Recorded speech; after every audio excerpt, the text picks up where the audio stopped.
5ចំណុចដែលខ្ញុំរៀបបានពីសៀវភៅភ្នំដងរែកដែលនិពន្ធដោយអង្គការវិជ្ជបណ្ឌិតគួចមីលីចំណុចទី1នោះគឺប្រវត្តិសាស្ត្រនៅទីនេះខ្ញុំសូមហៅគាត់ថាលោកគ្រូតែម្ដងចុះដោយសារតែវាខ្លីហើយងាយស្រួលនៅក្នុងការហៅជាងអញ្ចឹងសាច់រឿងនៅក្នុងនេះគឺនិយាយអំពីដំណើរជីវិតរបស់លោកគ្រូគួចមីលីជាមួយនឹងក្រុមគ្រួសាររបស់គាត់កាលពីជំនាន់ប៉ុលពតហើយដំណើរសាច់រឿងរបស់គាត់មិនមែនត្រឹមតែជាការយើងមើលឃើញអំពីជីវិតរបស់គាត់តែម្នាក់នោះទេប៉ុន្តែគឺវាសរបញ្ជាក់ឲ្យឃើញអំពីជីវិតរបស់ប្រជាជនខ្មែរជាច្រើនទៀតដែលស្ថិតនៅក្នុងជំនាន់ប៉ុលពតថាតើពួកគាត់បានជួបប្រទះជាមួយនឹងហេតុការណ៍អីខ្លះហើយហេតុការណ៍ខ្លះគឺយើងមិនដែលបានដឹងទេជាពិសេសគឺយើងដែលជាកូនចៅជំនាន់ក្រោយតែម្ដងយើងទាំងអស់គ្នាបានដឹងថានៅថ្ងៃទី7ខែមករាឆ្នាំ1979គឺជាថ្ងៃដែលកងទ័ពវៀតណាមបានចូលមកជួយរំដោះប្រជាជនកម្ពុជាយើងឲ្យចេញពីខាងប៉ុលពតក៏ប៉ុន្តែដោយសារតែនៅក្នុងជំនាន់នោះការឃោសនាក៏មិនមានការទូលំទូលាយព័ត៌មានផ្សេងក៏មិនដឹងថារឿងខ្លះអាចគួរឲ្យទុកចិត្តបានឬក៏មិនទុកចិត្តបានទេអ្នកទាំងអស់គ្នាអញ្ចឹងក៏មានប្រជាជនខ្លះគាត់នឹងមានការសពិសពិលហើយសង្ស័យដែរហើយសម្រាប់លោកគួចមីលីនិងគ្រួសាររបស់គាត់ក៏ដូចជាប្រជាជននៅក្នុងខេត្តបាត់ដំបងជាច្រើនពួកគាត់បានធ្វើការចំណាក់ស្រុកចេញទៅប្រទេសទី3និយាយទៅគឺកិច្ចពីប៉ុលពត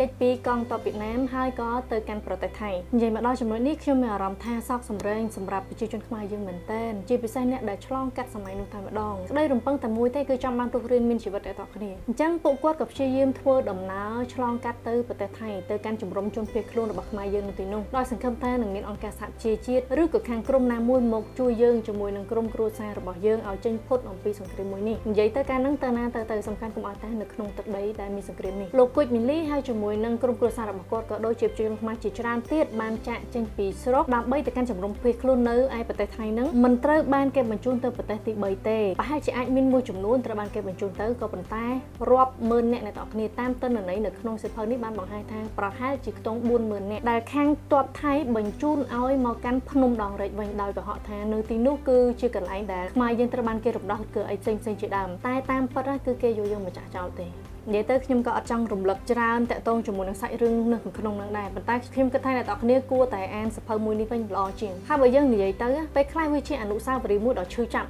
់ដែលយើងជាធម្មតាយើងប្រហែលជាចង់កប់ទុកចោលហើយក៏ប៉ុន្តែហេតុអីបានជាយើងគួរតែដឹងអំពីរឿងទាំងអស់នេះពីព្រោះថាការដឹងគឺជាចំណេះមួយដែលអត់មានអ្នកណាអាចបំពេញយើងបានយើងដឹងមិនមែនដើម្បីទៅគុំគួនស្អប់អ្នកណាទេប៉ុន្តែយើងដឹងដើម្បីការពារខ្លួនដើម្បីដឹងថាតើអ្នកណាខ្លះបានធ្វើល្អឬក៏អ្នកណាខ្លះបានប្រព្រឹត្តអ្វីខ្លះចំពោះយើងកុំឲ្យថាគេធ្វើយ៉ាងមិនដាក់យើងហើយយើងអាចបានដឹងអីតតែសោះមានអ្នកខ្លះនិយាយទៀតថាអូកាលពីជំនាន់ហ្នឹងខាងប្រទេសនេះធ្លាប់ជួយយើងគេធ្លាប់ជួយយើងអញ្ចឹងចោះយើងរំលឹកកូនគេមិនមែនប៉ុន្តែគេអាចបាននិយាយទេថាតើគេបានធ្វើបាបមកកាន់ប្រជាជនរបស់យើងដោយរបៀបណាខ្លះខ្ញុំធ្លាប់អានសៀវភៅមួយទៀតរបស់លោកគ្រូវិញសេរីវុឌ្ឍដែលនិយាយអំពីប្រវត្តិរបស់គាត់នៅក្នុងការជំនាន់ប៉ុលពតដូចគ្នាដែរគាត់ក៏បានភៀសខ្លួនទៅជំរំនៅឯប្រទេសថៃដូចគ្នាហើយការភៀសខ្លួននោះគឺសុទ្ធតែមានផលលំបាករៀងៗខ្លួនហើយវិសនឹងបាត់បង់ជីវិតតែម្ដងអញ្ចឹងដំណើរសាច់រឿងរបស់បុគ្គលម្នាក់ដែលកើតនៅក្នុងជំនាន់ប៉ុលពតនោះគឺខុសគ្នាហើយបើសិនជាយើងយកទិន្នន័យទាំងអស់នោះយកមកបូកបញ្ចូលគ្នាទៅយើងមើលឃើញថាតាមពិតវាមានជ្រុងផ្សេងគ្នាទៀតហើយយើងគួរតែដឹងតែម្ដងជាពិសេសគឺទំនាក់ទំនងរវាងប្រទេសជិតខាងរបស់យើងតើធ្លាប់ជួបបញ្ហាអ្វីខ្លះជាមួយគ្នាតើធ្លាប់ជួបរឿងល្អអ្វីខ្លះជាមួយគ្នាផ្សេងជាដើមចំណុចទី2ដែលខ្ញុំរៀបបានពីសៀវភៅនោះដែរនោះគឺការសាមគ្គីគ្នានេះជារឿងមួយដែលខ្ញុំកោតសរសើរទៅដល់ក្រុមគ្រួសាររបស់គាត់ដែលគាត់មានការសាមគ្គីគ្នាមែនទែនតាមអ្វីដែលគាត់បានរៀបរាប់នៅក្នុងសៀវភៅនេះហើយតាមអ្វីដែលខ្ញុំចាំគឺគ្រួសាររបស់លោកគ្រូគួចមីលីគឺមានឪពុកម្ដាយគាត់បងប្រុសគាត់3នាក់គាត់ប្អូនប្រុសគាត់ម្នាក់និងប្អូនស្រីគាត់ម្នាក់ទៀតរួមជាមួយនឹងមីងគាត់ម្នាក់និងពូគាត់ម្នាក់ដែរហើយអ្វីដែលគួរឲ្យកោតសរសើរនោះគឺក្រុមគ្រួសាររបស់គាត់ទាំងប្រមាណអ្នកនេះសុទ្ធតែរស់រានមានជីវិតខ្ញុំចាំថាឪពុករបស់លោកគ្រូគួចមីលីក៏បាននិយាយថាបើសិនជាយើងរស់ទាំងអស់គ្នាបើសិនជាស្លាប់ទាំងអស់គ្នាក៏ប្រហែលជាពាក្យសម្ដីមួយនេះដែរដែលធ្វើឲ្យទាំងអស់គ្នាគឺគាត់សាមគ្គីគ្នាខ្លាំងមែនទែនហើយបើតាមមើលទៅកាន់សាច់រឿងតាមអ្វីដែលដឹងពីចំណុចនោះគឺមនុស្សម្នាក់ធ្វើយ៉ាងម៉េចឲ្យតែរួចខ្លួនមានជីវិតរៀងៗខ្លួនទេអ្នកខ្លះគឺគាត់ទាល់ច្រកខ្លាំងគាត់ត្រូវតែបោះបង់ចោលឪពុកម្ដាយចាស់ជរាដែលទៅមុខលេងរួចជាមួយគ្នាបើសិនជាមិនអញ្ចឹងទេគឺត្រូវស្លាប់ទាំងអស់គ្នាអ្នកខ្លះទៀតគឺត្រូវដាច់ចិត្តចងកូននៅក្នុងរឹងទុកចោលអញ្ចឹងទៅដើម្បីអាចមានជីវិតរស់កូននឹងរស់ក៏រស់តាមយថាកម្មអញ្ចឹងទៅជីវិតមនុស្សកាលសម័យហ្នឹងគឺប្រៀបដូចជាសត្វធាតុអញ្ចឹងហើយចំណុចទី3នោះគឺការតស៊ូក្រាញននាលមិនបោះបង់នេះឯងគឺខ្ញុំរៀនបានពីសៀវភៅនឹងដូចគ្នាដែរការស្លាប់គឺស្ថិតត្រឹមតែមួយចុងកញ្ចក់ពីខ្លួនយើងតែប៉ុណ្ណោះអ្នកទាំងអស់គ្នាជីវិតរបស់យើងគឺផិតផាយខ្លាំងមែនតើនិយាយទៅបើសិនតែខ្ញុំអាន សាច់រឿងហ្នឹងបោះបង់ងាយស្រួលជាងយើងដើរទៅមុខព្រោះដើរទៅមុខវាលំបាកណាស់ឧបសគ្គច្រើនមែនតើហើយមិនងាយនឹងមានជីវិតបន្តទៀតប៉ុន្តែនៅពេលដែលយើងតស៊ូមិនបោះបង់នៅតែប្រឹងរស់ពេលនោះក្តីសង្ឃឹមយើងនៅតែមានហើយយើងនឹងអាចមើលឃើញពន្លឺនៅថ្ងៃអនាគតបានទី4នោះអ្នកទាំងអស់គ្នាគឺគុណតម្លៃនៃការរស់រានមានជីវិតនៅពេលដែលយើងមើលឃើញរឿងទាំងអស់ហ្នឹងហើយយើងយល់យើងដឹងអំពីសាច់រឿងទាំងអស់ហ្នឹងហើយតែយើងដឹងថាជីវិតម្មនុស្សម្នាក់គឺមានតម្លៃណាស់ជីវិតរបស់យើងនេះមានតម្លៃណាស់អ្នកទាំងអស់គ្នាយើងអាចរស់នៅក្នុងស្ថានភាពមួយដែលយើងកំពុងតែមានសពថ្ងៃគឺជារួយដល់ប្រពៃបំផុតហើយគ្មានអ្វីមានតម្លៃជាងជីវិតទេអ្នកទាំងអស់គ្នាអញ្ចឹងបានថាមនុស្សយើងអ្នកទាំងអស់គ្នា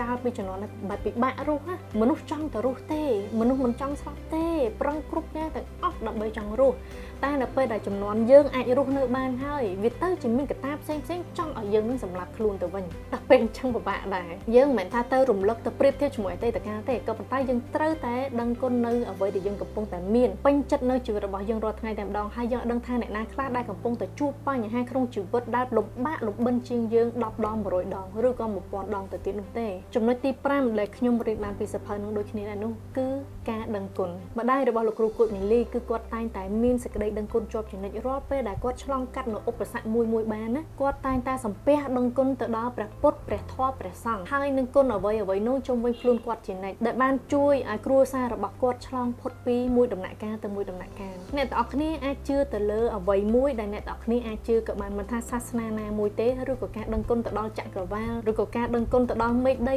ឬខ្លួនឯងឬក៏គ្រូបាអាចារ្យរបស់យើងផ្សេងជាដើមពេញចិត្តអ្វីដឹងគុណទៅលើរឿងហ្នឹងទៅតែសំខាន់គ្រាន់តែដឹងថាការដឹងគុណនេះក៏អាចជាផ្នែកមួយដើម្បីជួយឲ្យយើងបន្តដំណើរជីវិតទៅមុខទៀតបានដែរហើយសម្រាប់ខ្ញុំផ្ទាល់ខ្ញុំក៏ជឿជាក់ទៅលើការដឹងគុណដូចគ្នាព្រោះថាពេលខ្លះឬខ្លះយើងបកស្រាយអត់ចេញទេអ្នកទាំងអស់គ្នាតែការដែលយើងដឹងគុណទៅដល់មេឃដីដឹងគុណទៅដល់ទេវតាដែលថែរក្សាយើងមានអារម្មណ៍ថាធ្វើអីមួយគឺវាងាយនឹងរលូនហើយសម្រេចបានជោគជ័យបន្ត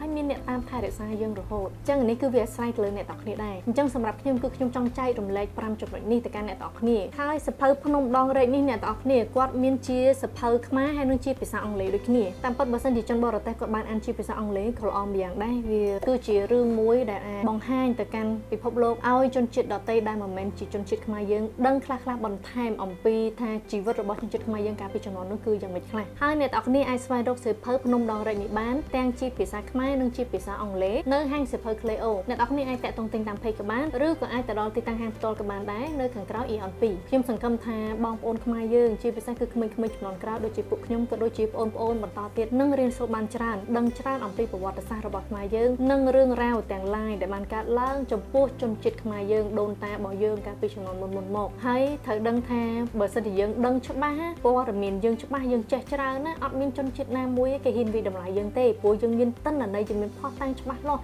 នៅក្នុងការប្រកែកនៅក្នុងការតវ៉ាលើកជាសាច់ការដើម្បីជជែកវិញ្ញាជាមួយគេបានអូខេអ្នកទាំងគ្នាអញ្ចឹងនេះគឺជាអ្វីដែលខ្ញុំចង់ចែករំលែកសង្ឃឹមថាវាអាចជួយមួយផ្នែកទៅដល់ការពិចារណារបស់អ្នកទាំងគ្នាបាននេះខ្ញុំចេះស៊ីជួបគ្នានៅវីដេអូក្រោយ